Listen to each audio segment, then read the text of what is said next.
Hey, everybody, and welcome to another edition of Talking Hockey Sense. I'm Chris Peters, and it's episode 70 of the podcast. I'm really glad you could join us for today's episode. Going to spend a lot of time talking about drafted prospects today, but also, of course, the 2023 NHL draft as we do every single week, and really looking forward to it. I'm going to be heading out to Laval, Quebec to go to the AHL All-Star festivities. I'm going to be spending some time out there because there's a lot of high-end prospects that will be taking part in the game this year. So going to go out there and have a conversation with a number of those prospects and also get a chance to see them up close in one place. And yes, it's an all-star setting, so it's not going to be a real evaluation opportunity, but it is going to be an opportunity to see a lot of the top prospects and get a handle on how they're doing. But what a fun year it's going to be for the AHL All-Star Classic. A lot of different players that I'm really looking forward to seeing and talking to. A lot of young guys in the AHL continuing to stand out this year, as so many young young prospects that were recently drafted are now in the league. So we'll be talking about that extensively. Also want to recap the CHL Top Prospects game. I was there last week. Got a chance to see a lot of the top 2023 draft eligibles in the CHL, including, of course, Connor Bedard. We'll talk about that for a little bit. And I also have a couple of different college hockey notes and other things just to kind of share from different games that I've been to and things like that. And of course, we'll always get to your questions and answer those questions. Before we do get into the podcast today, I want to remind you, you can always watch episodes of Talking Hockey Sense either on YouTube or on FloHockey.tv. They are free of charge. You can check it out anywhere, anytime. Also, you can always download this podcast on your podcast app of choice. And if you would do me the biggest favor and leave a kind rating and review, it really does help. I'm telling you, I'm not joking. If you can do that, it really does help the podcast. I know that there are a lot of you people out here that listen to the podcast every single week and would love to hear your thoughts and see what you can say about the podcast, because we really want this to continue to reach new audiences and get people as educated as they can be on the prospect world. So make sure you do that. And as always, subscribe to FloHockey. We've got a lot of great content coming your way in terms of games and a lot of the, we're getting close to the college hockey playoff season, the CCHA tournament, the Atlantic Hockey Tournament. Also, of course, the ECHL season in full swing, and the USHL only continues to heat up. We've had a lot of great games in the last couple of weeks, and there's a lot of good young prospects that you'll definitely want to follow. So make sure you are subscribed to FloHockey. Get that annual subscription, get the best value so that you can get all of those games right at your own fingertips, right there on your app or on your laptop or wherever you can watch the game. That is where you can find FloHockey. So make sure you do that. And also you get access to all of Flow Sports offerings, including grappling, wrestling, racing. I mean, there's so much on there that you have to check out. And I'm even becoming a bit of a jiu-jitsu fan, the way that things are going right now. And we got a lot of fun stuff happening at Flow Grappling. So definitely check that out. All right, so let's get into the podcast and let's talk about some of the topics at hand. And I want to start with the CHL Top Prospects game before we move over to the AHL Prospects. And on FloHockey.tv, you can see my standout player reviews. I put a lot of notes on a number of players on FloHockey.tv from my travels there. And obviously the main attraction was Connor Bedard. He didn't have any points. It wasn't, necessarily his best showing. He still did have 6 shots on goal. He was dominant at the faceoff circle. He was physical. He even took a penalty late in the game, which probably wasn't the best idea with his team trailing. But we still saw a lot of the glimpses of Connor Bedard of what makes him special. He was making a lot of nice plays. But, that him not scoring allowed other players to stand out. And oddly enough, one of the guys that really stood out was on his own line, Zach Benson, who at this point very well could be a top 7 pick in this NHL draft. Some even think he could go as high as 5, maybe even 4. But, Zach Benson, not the tallest guy, but an incredibly crafty player, extremely competitive off the puck. And I think that that's really one of the things that allows him to continue to endear himself to scouts, despite the fact that he doesn't have great size. He is incredibly aggressive with his off-puck play. He's devastating on the forecheck, where he just gets his stick in the way and he makes a lot of different plays and makes a lot of good decisions with the puck as well. And then on top of that, he can score. He's not an amazing skater, but he's a good enough skater. He's able to close on pucks quickly. He's able to make some plays, and then he's got real craftiness in his skill and creativity.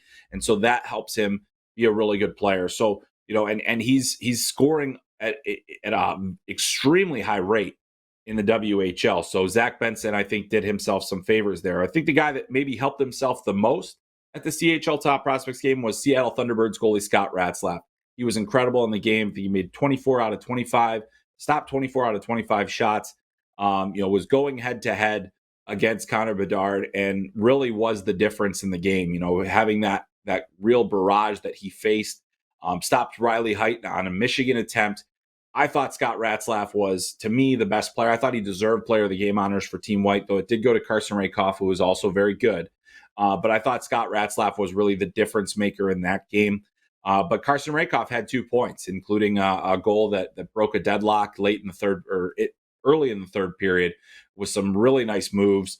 Plays for the Kitchener Rangers. He's been one of those guys that has been up and down all year. He's kind of hovered around the first round discussion, but he hasn't played consistently enough to stay in that discussion. I think it was a good reminder of the full complement of skills that he has. He's got tremendous hands, good size, fine. The skating is fine. And he really, he scored off the rush, and it was a major league shot that I thought that, really was impressive. Some of the other guys that I thought helped themselves in this game, Grayson Sachin from Seattle, and really, a guy that has had decent numbers this year, not amazing numbers, but incredibly skilled. I think the thing he's going to have to continue to get stronger. But I thought, his skating looked fine. His hands looked outstanding. Some of the plays that he was making. Then he also competed really hard. I mean, that's the thing, is if you're an undersized guy, or if you're, lighter as he is, you have to show that you can compete and fight through checks and do a lot. I thought that he did that. And that was a really good showing for him. So Grayson Sachin, an interesting guy. He's a U.S.-Canadian dual citizen. He played at the National Team Development Program last year, decided to leave to go to Seattle. And it was funny because, he leaves the NTDP where, there's a depth, there's a lot of, it's a deep team. Maybe you're not getting as many opportunities. You go to Seattle, and Seattle's one of the best teams in the CHL. And so it's a deep team. So he's not getting necessarily the ice time to put up big numbers, but very interesting nonetheless. Grayson Sachin, big game for him. Another guy that I thought really helped himself was Cam Allen. And we've talked about Cam Allen on this podcast. At the beginning of the season, I thought he might be the best defenseman available in this draft. He's an OHL Rookie of the Year last year, had a tremendous season. His numbers have been not there this year, the offensive numbers not there. I don't think it's necessarily indicative of his skill set, because I do think that he's quite skilled still. He's not necessarily dynamic by any means, but he moves pucks really effectively. And the thing that I liked most about his game was how quickly and decisively he was moving pucks under pressure. He didn't really, nothing really fazed him. He was finding the right outlets. He was getting pucks up ice, and his team was able to break out. And I think, the question is, does he have enough offense to be a top 4 defenseman in the NHL? It's something that we're going to have to continue to look at and discuss. He's not the biggest guy either, so what exactly is he going to be? That's the question. But I thought that he reminded scouts at that game of what he's capable of, and sometimes that's the best you can hope for. So really good showing for him. Carson Bjarnason, another goaltender, playing for the Brandon Wheat Kings this year. Didn't get tested a ton, but I do think that he showed well. He's got that size. He's got that calmness between the pipes. He doesn't waste a lot of movement. And I thought he looked like a pro goalie. And so that's one of the reasons why he's, at this point, the top-ranked Central Scouting goaltender. He's certainly one of the guys that I have in the mix as one of the top 2 or 3 goalies in this draft class. But, he's got a little more polish than some of his competitors for the top of that class. So good players there. I think Oliver Bonk was another player that I really liked. He played a lot against Connor Bedard. He got under Bedard's skin, definitely frustrated him a bit. I thought the skating looked good for Bonk. I thought he made some nice reads, nice plays. And so he's a guy that's been on the rise and certainly getting into that first round discussion out of the London Knights. And it's always good to see at that setting, those players kind of stand up and say, take those challenges. I'm going to play Bedard. I'm going to go head to head with Bedard. I'm going to play hard. And I think that Oliver Bonk did that. So a really good showing for him. So as we mentioned, Connor Bedard held off the score sheet. So what did he do? His first game back, 3 goals, 1 assist for Regina. So he's right back on track. I think he's at 85 points now this season, having one of the best scoring seasons in the WHL in 30 years. And just a remarkable season so far. not exactly the most memorable top prospects game, but what are we going to do? Are we going to throw him into the bus pile? Of course not. We're not going to do that at any point this season. We know what Connor Bedard is. And I think that overall, he is going to be quite good. But we've got a lot of really good players that were participants in that game. I think it's going to be a strong year for the CHL, particularly at the top of the draft. I think the first round is absolutely going to be a place where they are finding a lot of success and a lot of players. There's going to be a lot of Canadians going early in this draft. And, we've had a couple of drafts in the last few years where it wasn't as strong.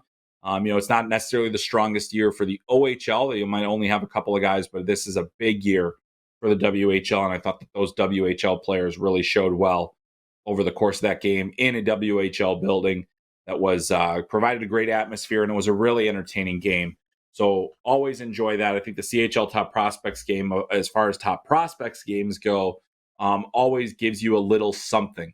It's not something that you're going to hang an entire evaluation on, but it's going to give you other things to think about when you see players side by side with their peers. One other thing too, and I've mentioned this before, I always like to go to the on-ice testing. The on-ice testing measures a lot of different things: speed, agility, different things like that. So you get a real good opportunity to see a player's skating ability. Now, it's not in a game situation, and that's really where you have to be careful about reading too much into the results. But guys that really performed well in those events, guys like Hunter Brustevich, Bo Akey, those were players that showed well, that they showed speed, agility, quickness, all these different things.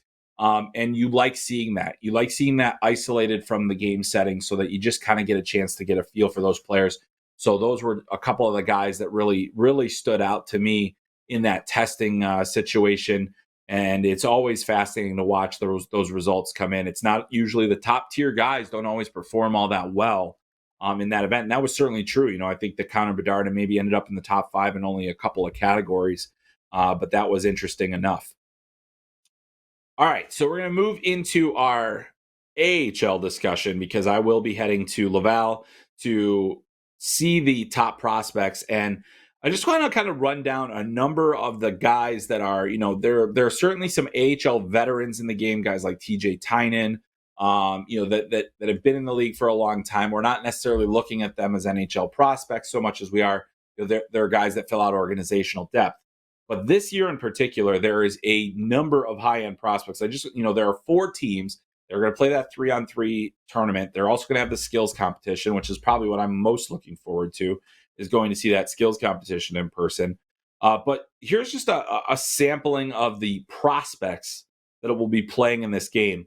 And so we'll break it down. The Atlantic All-Stars from the AHL, Brandon Bussey, from the Boston Bruins organization. He has played in the ECHL. He quickly moved up to Providence, and he's played extremely well. He was a college free agent signing from Western Michigan last year and has done remarkably well in his first pro season, now getting this nod there. Will Cooley from the New York Rangers organization will be there representing the Hartford Wolfpack. He's gotten some NHL games. He had a chance to make his NHL debut in his hometown, but to see him have the opportunity to go make his debut in Toronto, and then now he's got this opportunity to play in the All-Star game.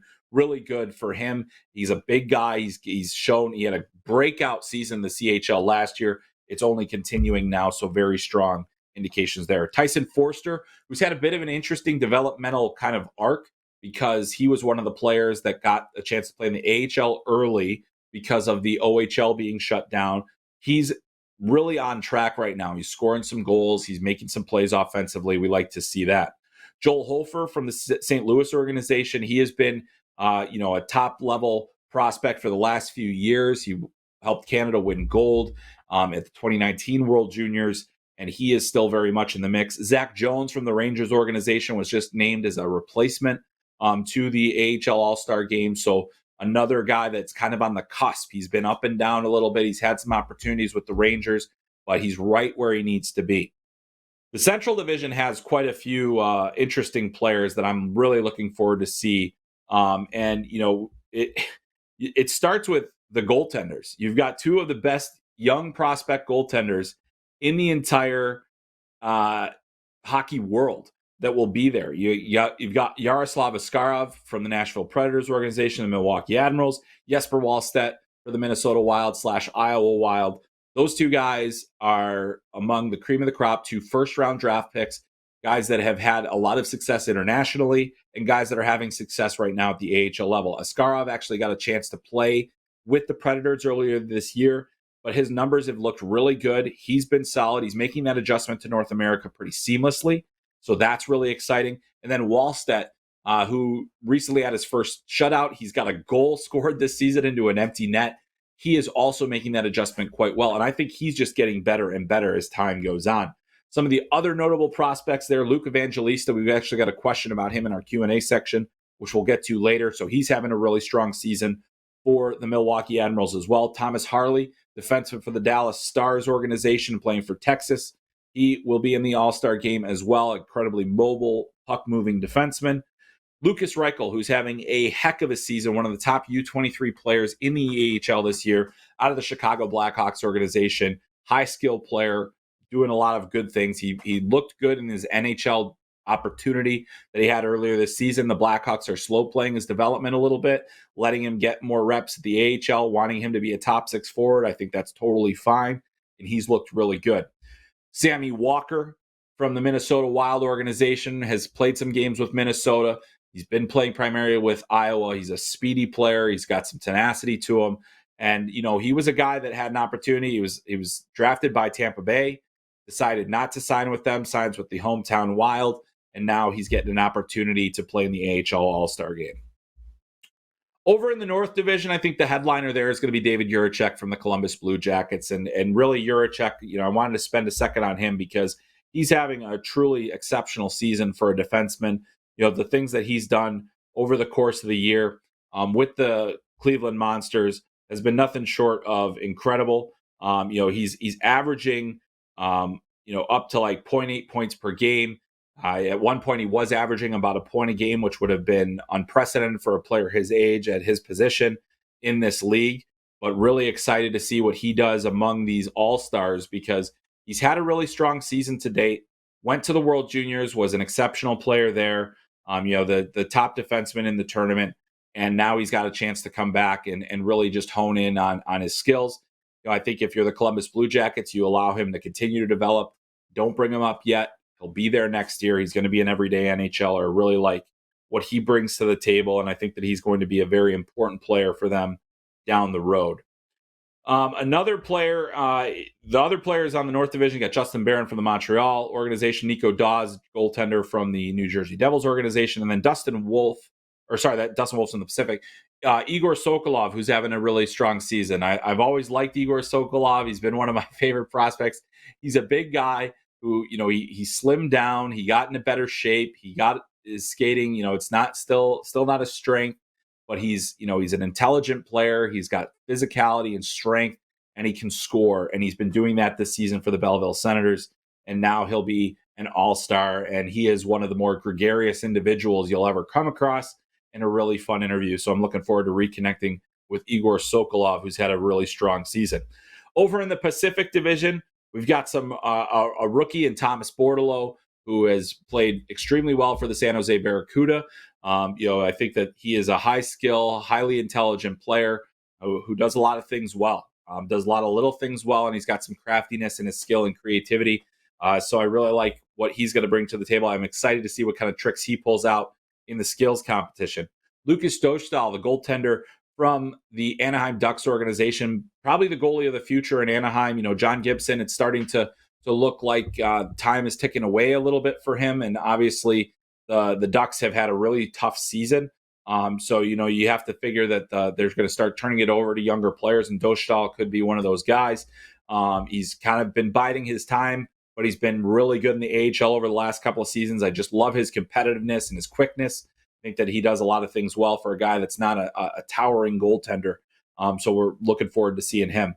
Riker Evans, defenseman out of the Seattle Kraken organization, playing for the Coachella Valley Firebirds. And Coachella Valley is one of the best stories in the AHL this season. The expansion franchise, they've been exceptional. They have won a lot of hockey games this year. And a big piece of that is Riker Evans. And Evans has played extremely well. in those in throughout the season. He's a mobile defenseman. He makes plays. He's got a lot of really good skill. 24 points in 38 games so far for him, and he's also a plus 20. If you want to, I know that plus minus is a very wonky stat, but he is plus 20 this season, so not bad for an offensive defenseman, and certainly a guy that we'll be keeping a closer eye on.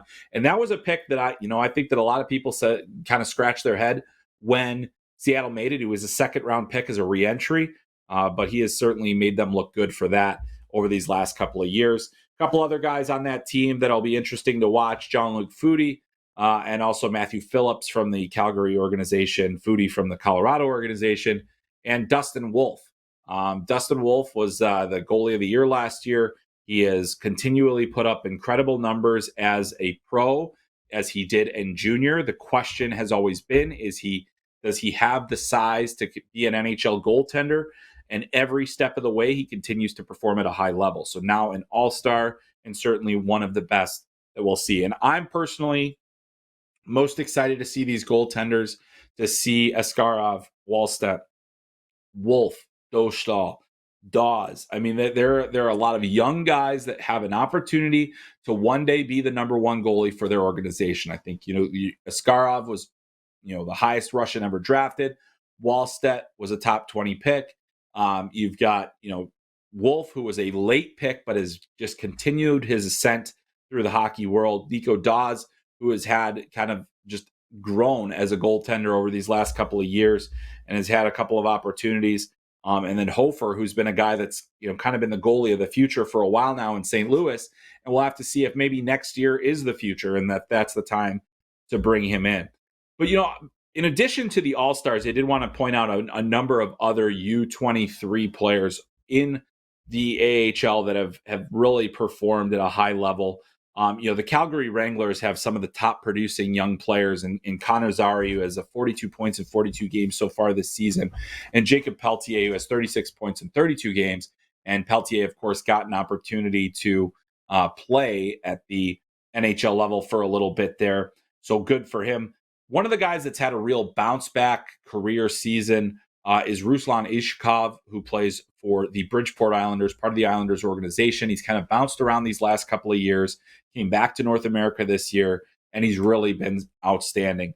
William Eklund is another guy who's played really well in the AHL. He's had an opportunity at the NHL level.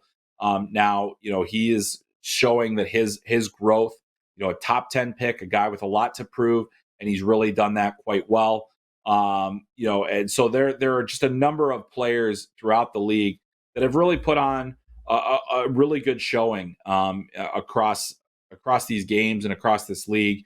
The goaltending, as I mentioned, one guy who won't be there because he's more in a platoon role with the Syracuse Crunch, Hugo Alnefelt, who's had a very strong season, a .929 save percentage, tops among all goalies under 23, just ahead of Dustin Wolf, who has a .928 save percentage. So there are a lot of really good young goalies in the AHL right now, and that is really great to see, because I know that goaltending development is not a straight line. It's not easy, and we'll just have to wait and see where all those guys end up falling in the end. So I'm going to go. I think as I go to the AHL All-Star game, I'm looking forward to the opportunity to talk to these players and just kind of get a sense of where they feel they're at, where they feel they're how close they are to the NHL, and really it's tough to dictate that. It's tough to bide your time, and being a goalie at the minor league or the the AAA or wherever level, it's all about reps. And as we know, there's only typically two goaltenders on a roster. There are only so many reps to go around, so many starts to give out. But guys like Wallstedt and Askarov and Wolf are getting a large share of their starts, and they're really making the most of those opportunities. So I don't tend to get too wrapped up into the numbers that a player puts up at the AHL level, unless it's really exceptional. And I mean, Dustin Wolf has had many seasons now of an exceptional save percentage. I don't think he's had a save percentage below .920 in a long time. And so that's just, that's really impressive to see that level of consistency. And that's what you're trying to build. You basically want them to over-ripen, to be over-prepared for the NHL, because as they move up to the next level, it's even a step up from there. and now you have to kind of figure out how it's going to go for you, and you really don't know until you're there. So really looking forward to seeing what all these guys end up doing. All right, so I got a couple of general things that I wanted to touch on as well, some college hockey related stuff. And the first is Luke Hughes. I don't know if you guys saw this weekend, but Luke Hughes, New Jersey Devils prospect and the University of Michigan sophomore, had 4 goals against Penn State in a 5-4 win for Michigan. It was Michigan's first sweep since October. They have really struggled to win 2 consecutive games throughout this year, but Luke Hughes willed them to victory in that one against Penn State.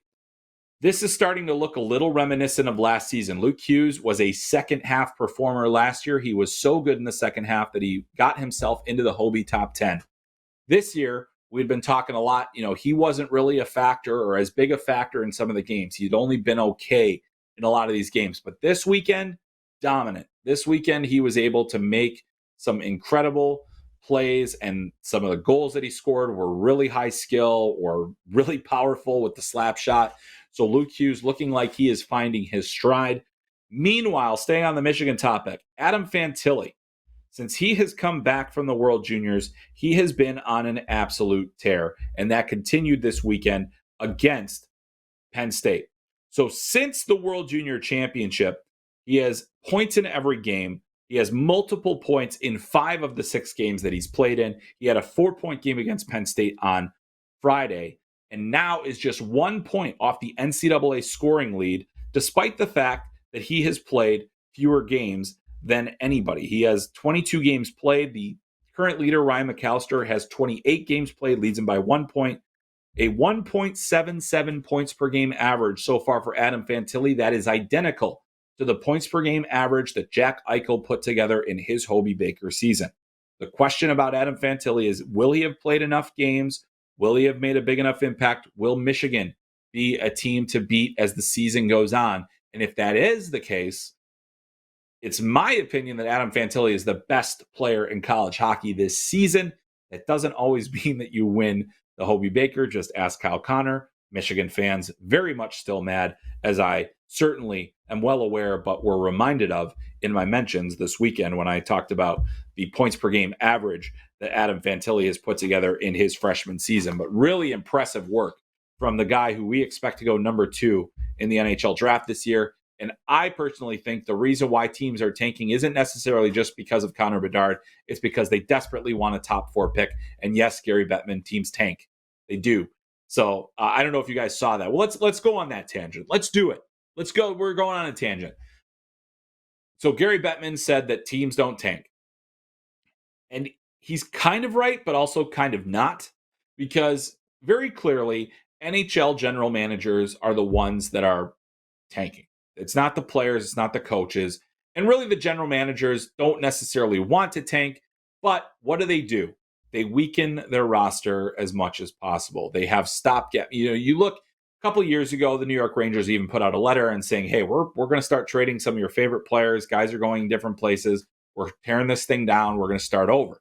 They get 2 top 2 picks. They haven't necessarily worked out perfectly yet, but both Kakko and Lafreniere are showing some improvement.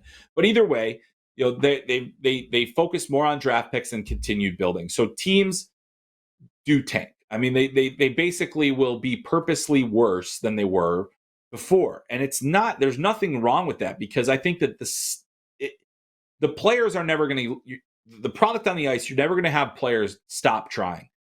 The Chicago Blackhawks players, guys like Seth Jones and all of them, they don't care if they get Connor Bedard. That's not their concern. That's not their worry.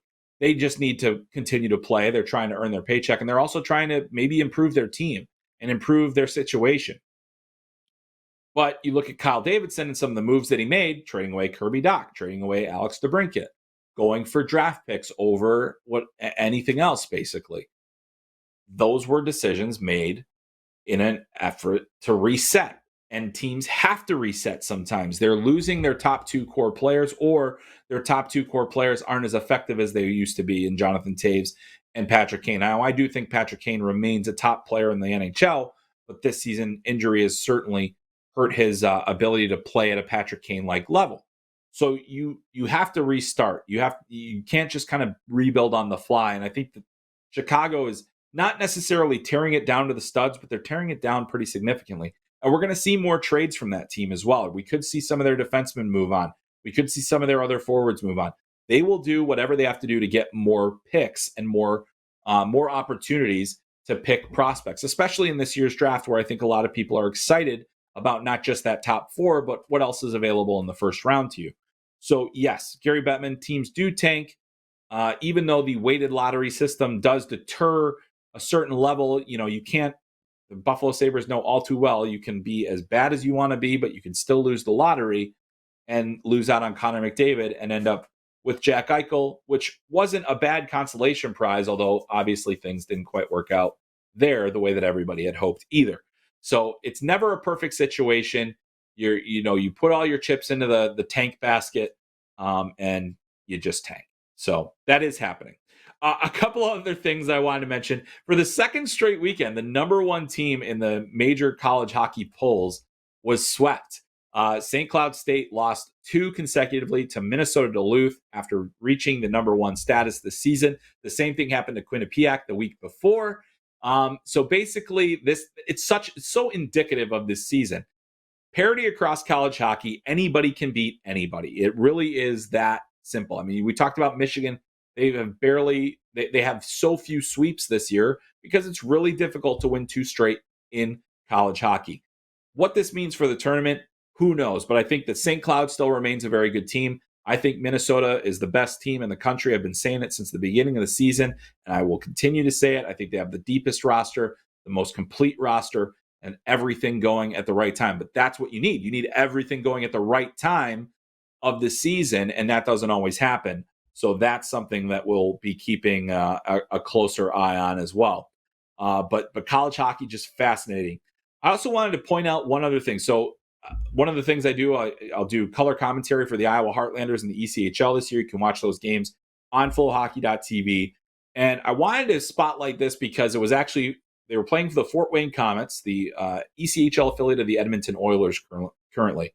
And on the team right now is Ryan Fanti, who was a college free agent signed out of the University of Minnesota Duluth, sent to the ECHL to get more reps. And I have to say, he put together one of the best goaltending performances I've seen all season at any level on Saturday night against the Heartlanders. He made 41 saves. He was the difference in the game. I think it was a close game. It was a game that Fort Wayne ends up winning by a narrow margin. And Ryan Fanti was outstanding. He's a big player. He's over 6'3". He doesn't waste his movement in the net. I thought he looked like a pro goalie. And when a guy looks like a pro goalie, it's usually that they're making all the easy saves, or the quote-unquote easy saves. They're making saves look easy. They're making the saves that maybe they shouldn't make, like he did on a couple of odd man breaks.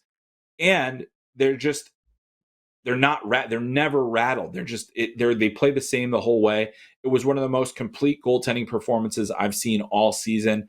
At any level. And I thought, Ryan Fanti looked like an NHL prospect in that game.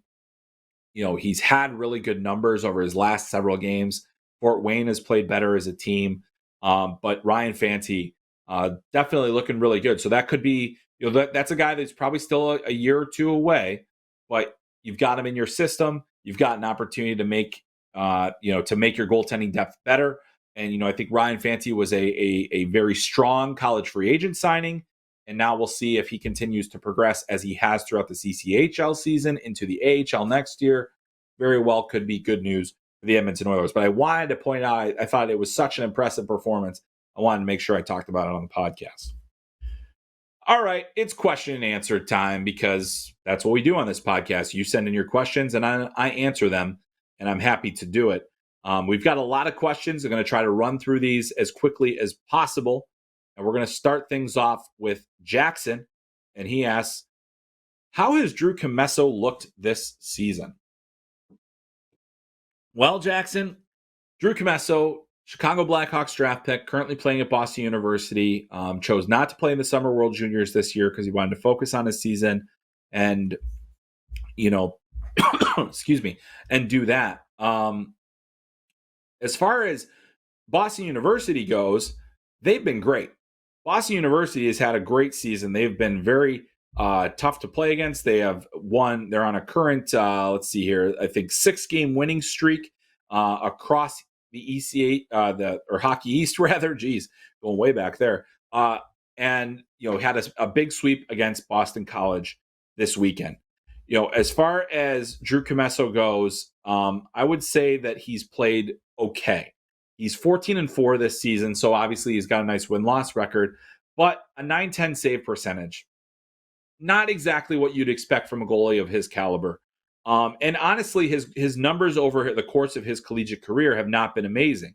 .915 save percentage as a freshman, .914 as a sophomore, and now .910 as a junior. Fully expect him to continue to progress. I think he'll sign with Chicago. But if you're looking at Chicago's goaltending depth, Jackson Stauber has actually gotten some opportunities in the Blackhawks organization, has played NHL games, has won some of his NHL starts, and has looked really sharp.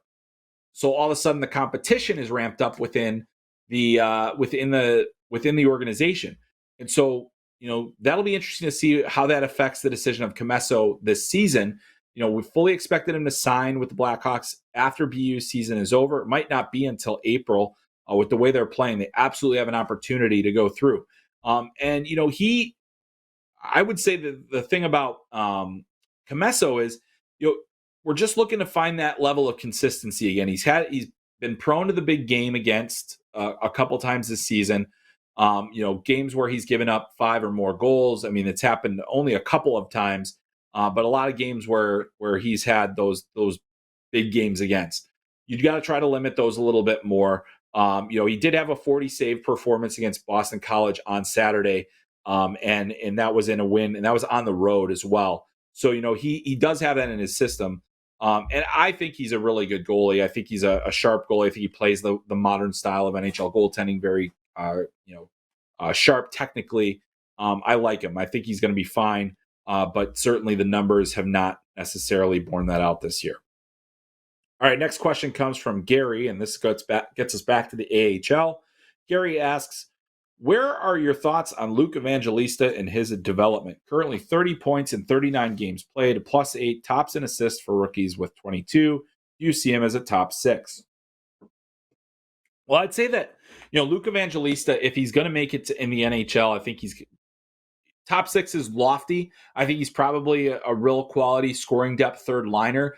I like him. I think that he does have that capability to elevate. And maybe play into a top 6 role.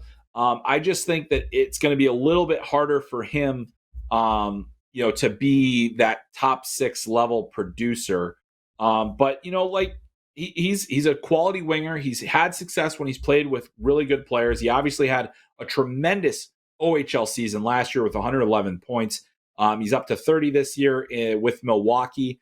And I think I'd just like to see, before I, make any sweeping statements about him, I'd like to see kind of how he looks at the NHL level. He's certainly, he's average size, but he's got some good quickness to him, and he's always played really well with high-end players. So I think that there's still a real good opportunity for him to do a little bit more. I think he's in the right place developmentally. I think Milwaukee's doing a fine job with him. You just have to kind of bring him along and see when there is a space available for him on the NHL roster, and make sure you're putting him into a position to succeed, because he's got a lot of tools to be a really good prospect. So I think top 6 is a little lofty. Top 9 feels pretty, it's a slight hedge on that.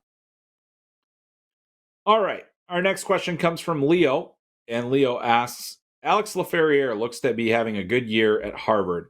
How is his NHL projection looking?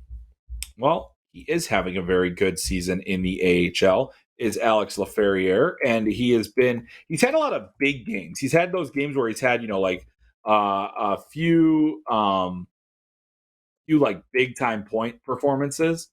And I think that that's been fun to watch, because he's a player that I think, he kind of had his college start stalled a little bit because he had to go back for the COVID year, and then he went back to the USHL. And I think that may have actually been the best thing for him. He had 50 points with the Des Moines Buccaneers, and then he comes in ready as an older freshman or an older first-year player, and he had 31 points last season, but he's already up to 27 in 21 games this year, 13 goals, 14 assists. I think he's another guy, one of those guys that probably plays down your lineup a little bit further. he has a very similar profile to Luke Evangelista we just talked about.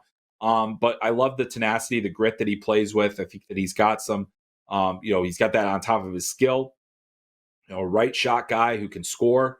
I think he's developing extremely well. And I would probably let him stay at Harvard for another year. Let him be a more dominant player.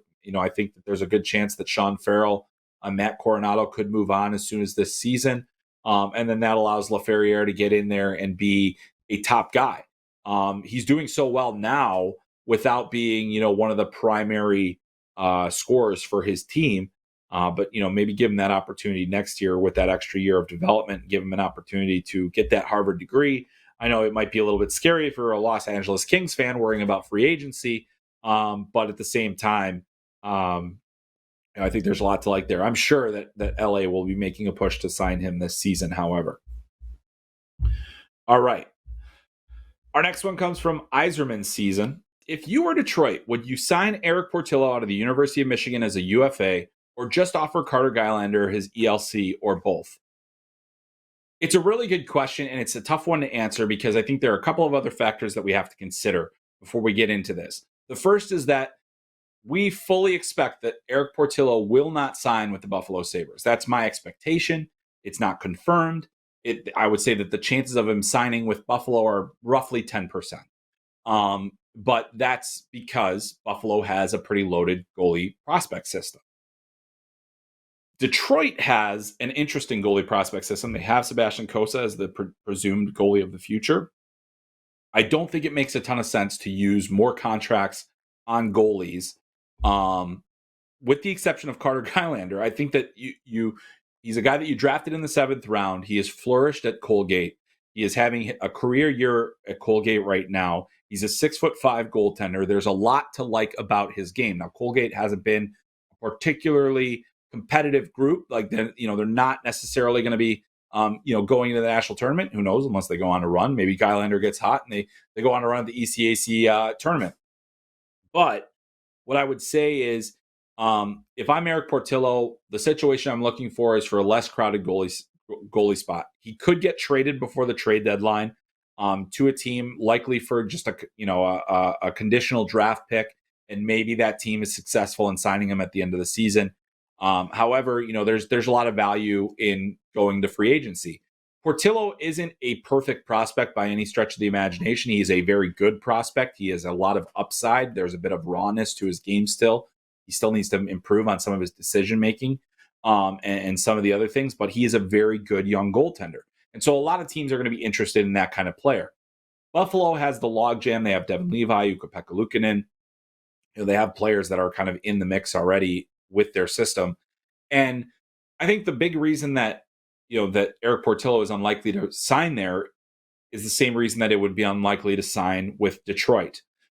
So if I'm the Red Wings, I'm focusing more on the guy that we got in the 7th round in Carter Gylander, and working with him and doing some more development work with him. I just don't see a situation where both would be signed. And I don't think that Eric Portillo would be eager to sign with the Red Wings given the goalie competition. Like right now, Sebastian Cossa is playing the ECHL. Why is he playing the ECHL? Because there's a bit of a logjam right now from the NHL down. And you also have Billy Husso now. So there, what is the incentive for Portillo to sign with Detroit? And so I think that he would more than likely go elsewhere. But you've got the rights to Carter Gylander. He's a really interesting prospect. He's a guy that I think that they should be very thrilled to have.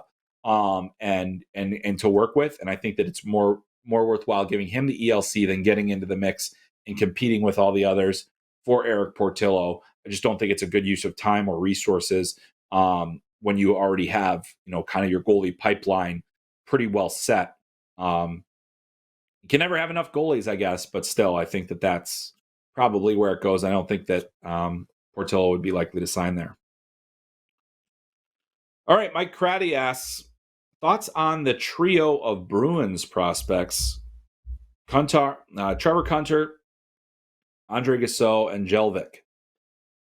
Excuse me. Geez, I'm getting dry. It is freezing cold outside right now, and it is dry as all get out, so I apologize for coughing in your ear. But as far as the Boston College, it's been kind of a tough season for BC in the first year under Greg Brown. And, I don't think that that's a bad thing. I mean, I think that there's certainly plenty to be happy about if you are the Eagles, because they have one of the top recruiting classes in the country coming in next season, probably the top recruiting class in the country. So that's a nice feather in their cap. But, certainly it's been a bit of a tougher year. It hasn't been that bad a year, though, for Kantar and Gassot, who I think have elevated from the previous season. Gassot spent that extra year in the USHL last year. He's shown some real jump. He's had some good games of late. I think Kantar is a guy that does a lot of things well. He's probably going to be way down your lineup. And that's probably what you're going to get. Oscar Jelvik, same thing. I didn't have a good book on him. He's producing well enough for a freshman. We'll have to kind of see exactly where he ultimately ends up long term in terms of his ability to kind of adjust to the college game. Only 10 points so far, 1 goal. Hasn't had a point in the last several games. So, you just kind of have to wait and see what with him. So it's more there. But, the other thing, the Bruins, I did want to point out, this is not Boston College, but over at Boston University, you've got a really interesting draft pick in Ty Gallagher, who had a 4-point weekend against BC and is starting to kind of come into his own a little bit as a young defenseman. Now, he hasn't had the best season to date, but it's improving. And so Gallagher, with that 4-point game, he's now up to 16 points in 25 games this season. As a sophomore, I think he's a much longer-term raw prospect that's going to require a lot of development. But to have a weekend like that, you have to be thrilled if you're the Bruins, especially when it was a big rivalry weekend and BU was able to get past BC. All right, we're going to start talking more about 2023 NHL Draft. And our first question comes from Hannah Stewart. And she asks, who is not necessarily someone you think is the best in any areas for the 23 draft, but who you really like that'll probably go rounds 3, 4-ish? Now, that's a really good question because it's still kind of early in the process. As I'm putting my list together, I'm seeing guys that I could kind of project as like that mid-range kind of guy, and it's still being sorted out. I'd say players that I like quite a bit that I think will go in that 3rd or 4th round range. I'm going to be fascinated to see exactly where Jaden Perron goes. Now, I know that there are people that have him projected as a 1st-round draft pick. There are people that expect him to go in the 2nd round. There are some scouts that said they probably wouldn't take him until at least the 3rd, maybe the 4th. And he's a player that I like an awful lot, and I think he probably will go in the 2nd round. So I'm not going to include him in that, but I do want to bring him up because he's a very polarizing kind of prospect right now. And Hannah, to be honest, I think that in this draft class, sorting out that tier of the guys that will be mid-round picks is still very much a work in progress. So I don't have a great answer for you yet. I have another question about kind of a deep sleeper, and I'll get to that one too. But I think that at this stage of the draft process, we're still so focused on what order the top 20 should go. Because really, after you get outside the fourth pick, like the top 4 guys, once you get past Bedard, Fantilli, Carlson, Michkov, you're starting to have a lot more questions about the next group of guys. Dvorsky, Smith, Moore, Yeager, Benson. I mean, there are a lot of different things that you have to kind of look at and sort through. But I think that, in terms of the rounds 3 through 4, I think there's a chance to make a lot of really good picks in that range. So I don't have a specific guy yet, but stay tuned. We will definitely be talking about mid-round prospects as we get closer and closer. This next one comes from Nick, and he asks, who would you see as the best fit for the Habs if they draft 5, 6, 7? I mean, really at this point, if you're the Montreal Canadiens, you have to be, I don't think you can be picky. I think you just got to continue to, they're building a really nice prospect system. They've got guys that I think are going to play for them down the road. They have some really intriguing players throughout their entire organization. I think that you want to continue to get more dynamic up front. And if you want to be more dynamic up front, you can't do much better than Will Smith. I think he's one of the most dynamic players in this draft. I could very well see Oliver Moore get into this conversation in the top 7. Incredibly fast, good two-way center. He can score. He's got some strength, and he's really his game is taken off. He's a guy that has moved up from maybe second half of the first round all the way into this top 10 conversation. And there might even be a few people out there that would say he's better than Will Smith. I wouldn't say that yet because I think Will Smith is just too darn dynamic.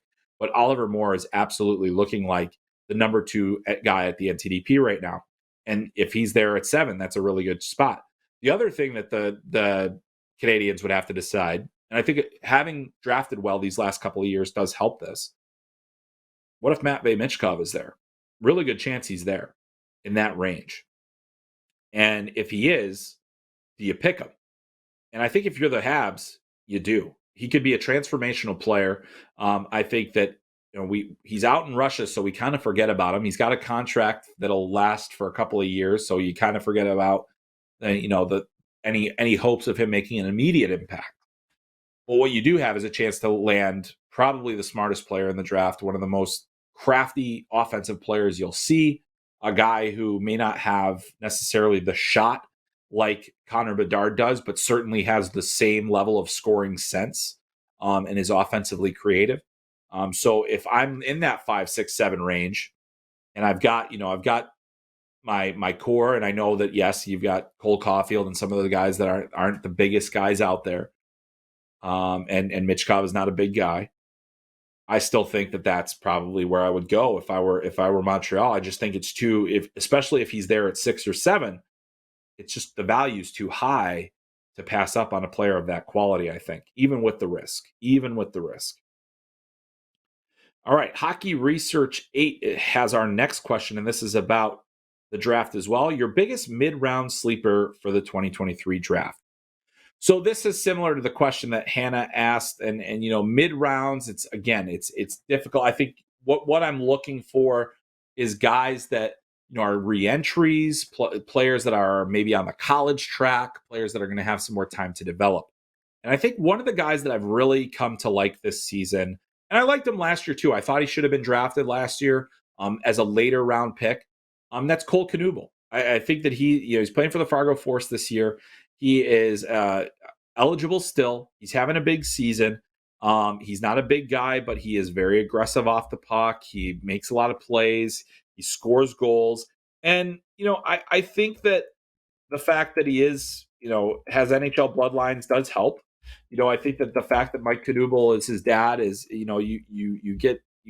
build up a lot of respect for Mike, but you also see some of the elements in Cole. The one thing Cole doesn't have is the size. He's 5'10", and whereas Mike was a big guy and played really well. But 19 goals and 39 points in 31 games this year for Cole Knuble. So he's on pace to go well past his point total from last season. He's been a way more of a play driver this year. He's committed to the University of Notre Dame. Hasn't necessarily been the outlet where a lot of high-end offensive players have gone.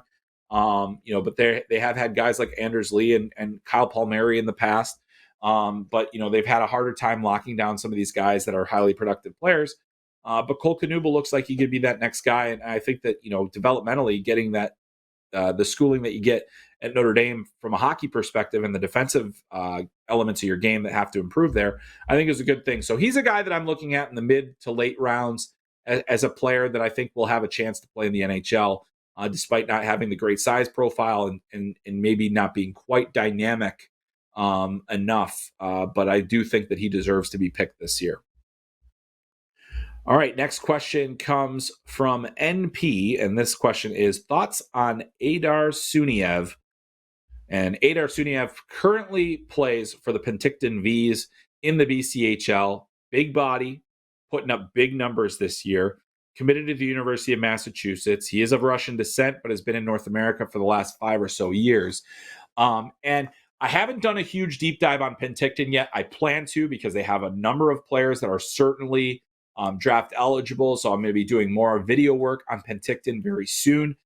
So I don't want to give you anything real definitive on Suniev until I look, but I do know, based on previous years and certainly some of the things that I've seen from him this year in the limited viewings that I've had of Penticton, there are definitely some NHL tools there. He's a guy that I think, has that size profile. I just want to hone in a little bit more. He's a late 2004 birth date. It was basically a couple months shy of the draft for last year.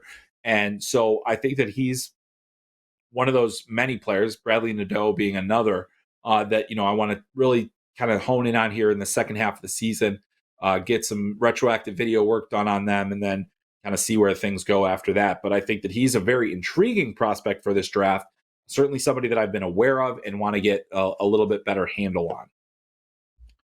All right, this next question is also our last question, and it comes from Jonathan. Jonathan asks, do you see the day where a goalie could go top 5 in the draft? If so, what would that goalie look like? Well, that is the $1 million question. I think every team wants to find goalies. They want to find goalies that they can have to be their franchise centerpiece. Now, we saw Marc-Andre Fleury go 1st overall, Carey Price go 5th overall.